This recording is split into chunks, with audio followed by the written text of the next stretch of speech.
समुद्र में चीन होगा बेबस, ड्रैगन के दुश्मन ने भारत को दिया इस स्क्वाड में शामिल होने का न्योता। जानिए पूरा प्लान। दक्षिण चीन सागर में फिलीपींस लगातार चीन की आक्रामक नीतियों का सामना कर रहा है। इसी को देखते हुए फिलीपींस ने भारत को एक और ऑफर दिया है। फिलीपींस चाहता है कि अमेरिका, ऑस्ट्रेलिया और जापान के साथ बने नए रणनीतिक गठबंधन स्क्वाड में भारत भी शामिल हो जाए। इस गठबंधन का मुख्य उद्देश्य इंडो पैसिफिक क्षेत्र में चीन की बढ़ती धमकियों का मुकाबला करना है।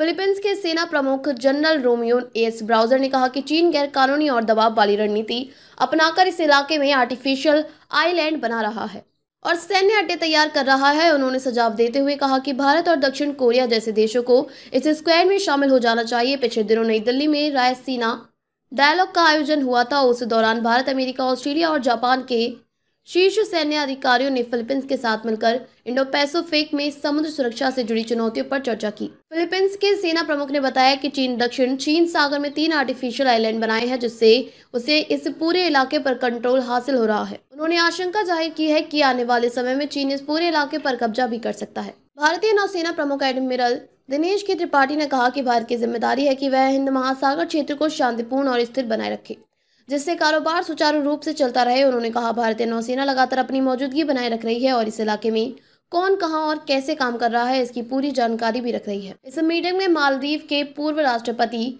मोहम्मद नशीद भी शामिल है। उन्होंने अमेरिका राष्ट्रपति डोनाल्ड ट्रंप की सरकार से पूछा कि क्या ट्रंप सरकार इंडो पैसिफिक में अपने सहयोगियों के प्रति भरोसेमंद रहेगी। इस पर जनरल ब्राउजर ने कहा कि उन्हें उम्मीद है कि अमेरिका इस इलाके में अपना समर्थन बढ़ाएगा।